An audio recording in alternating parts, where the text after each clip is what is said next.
Good afternoon and welcome back to the top line with one more video. Sanbonani, Dumelang, Absheni, Vedag, etc. etc. So in today's video I just want to touch on inflation.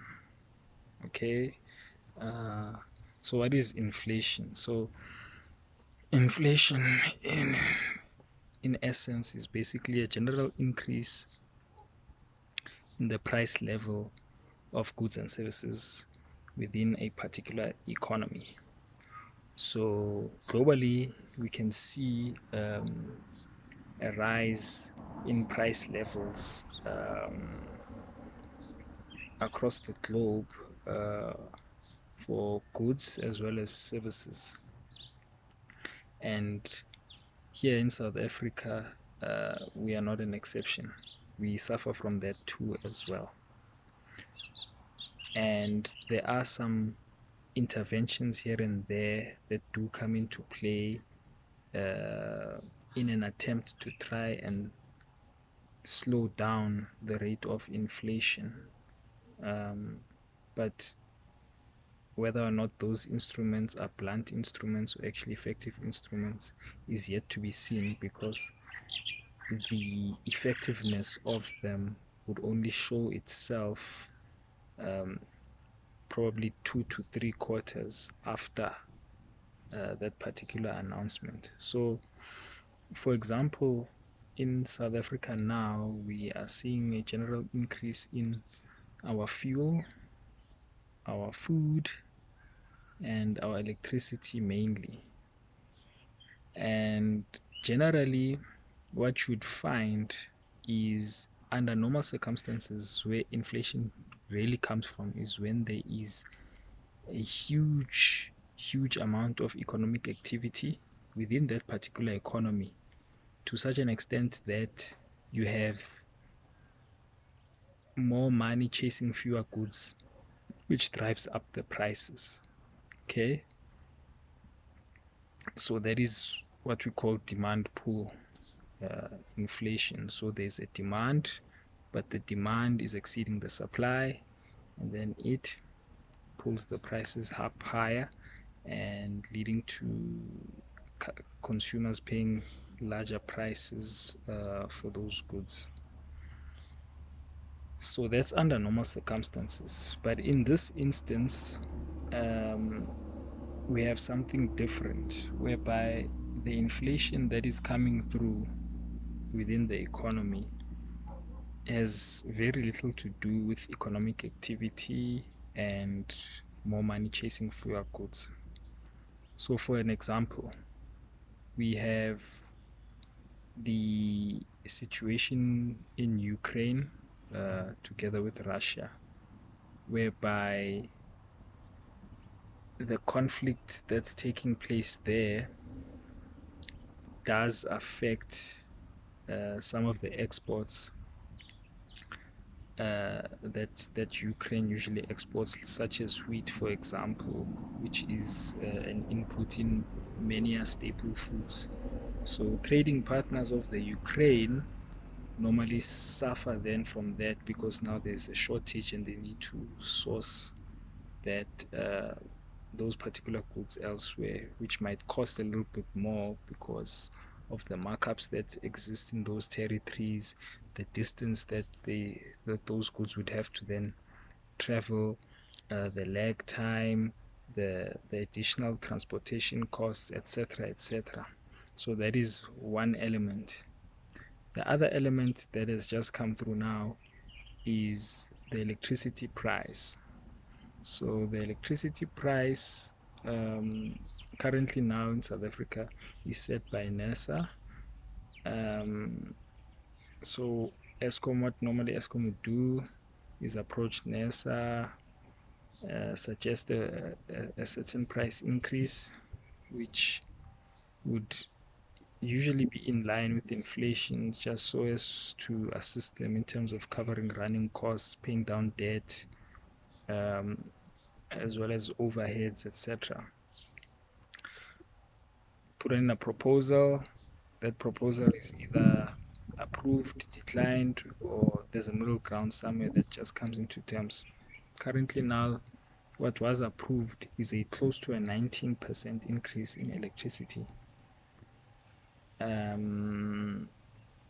So that in itself is quite problematic, because we have electricity being, well, energy basically being a critical economic driver, and higher electricity costs would hurt firms.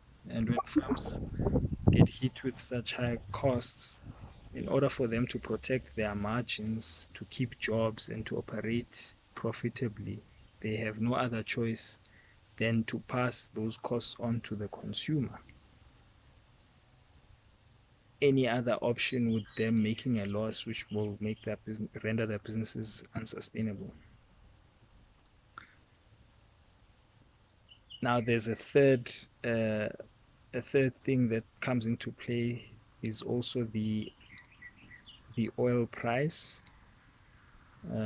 So also again, the oil price determined by supply and demand, as well as OPEC nations, depending on how much they want to pump, and or how little they want to pump, and what sort of supply they need in circulation in order to maintain a significant price level enough to where they are making a profit, which is dollar denominated, by the way. So there's also an exchange rate factor in South Africa, whereby if our rand is performing poorly against the dollar, then what we find is it's a double whammy, whereby the price of oil is increasing, but at the same time,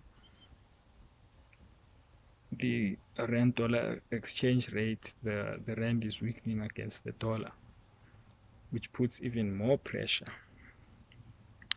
So what then happens is the central banks, in this case the SARB, South African Reserve Bank, they try to sort of curb runaway prices by increasing the repo rate. So this is a contractionary monetary policy stance, whereby they hike the repo rate in an attempt to slow down economic activity, so as to keep the inflation rate within the 3 to 6% band, because of the mandate of the SARB, which is just to protect the value of the rand. That's what they exist for. They are also a lender of last resort as one of their other functions, but mainly it's to protect the value of the rand. That's their mandate. Now, having said that, is this a blunt instrument, or is it an appropriate instrument?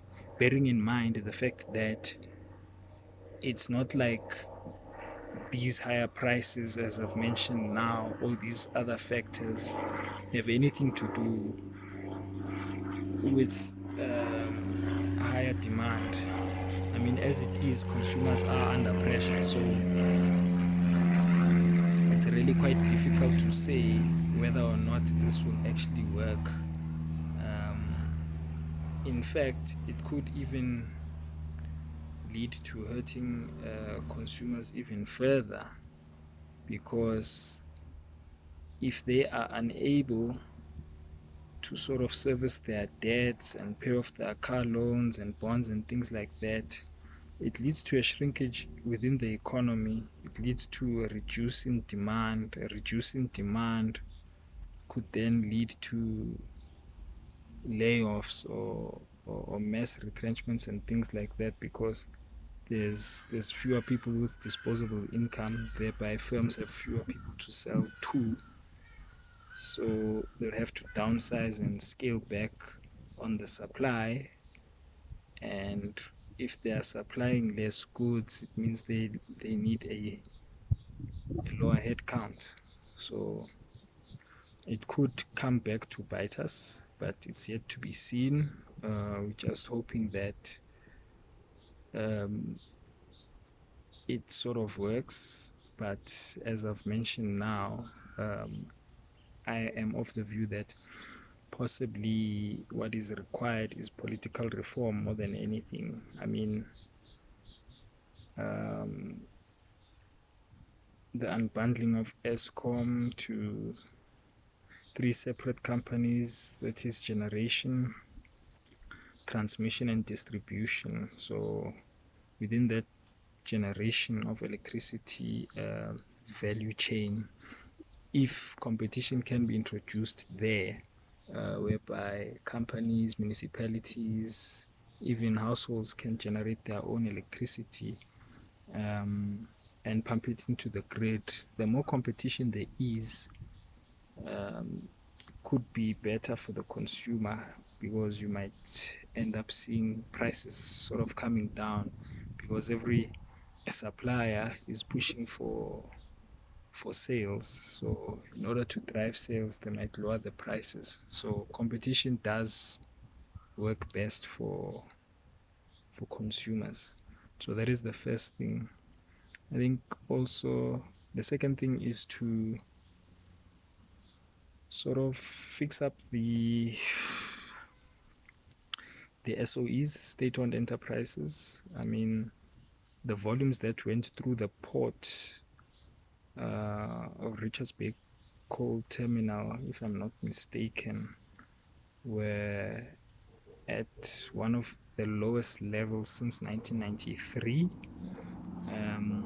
And that is a key destination as far as our coal exports are concerned. I mean, currently as it is, with European nations or Northern Hemisphere nations experiencing winter, it was an opportune moment to actually export as much coal as possible to those regions. But that was a missed opportunity because of the infrastructure deficiencies of Transnet Freight and Rail not being able to adequately move enough volumes from the mines to Richards Bay Coal Terminal. So that has also been problematic. So that's one of the things that needs to be fixed.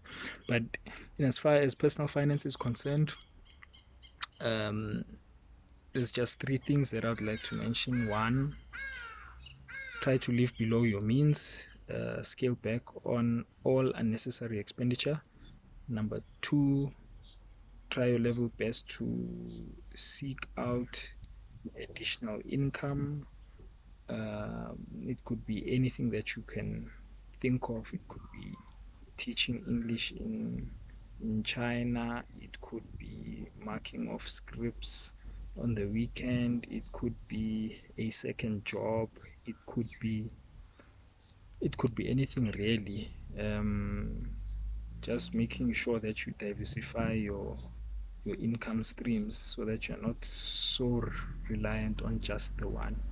And then thirdly, once those two things are in place, thirdly is, sorry about that, thirdly is to invest as much as possible, not only in yourself but also in various businesses that you feel have an adequate upside and sort of a lower downside in as far as risk and profitability is concerned. So yeah, that's it for today's video. Like, share, comment, subscribe, share your thoughts, tips, etc. Thank you, and I am out.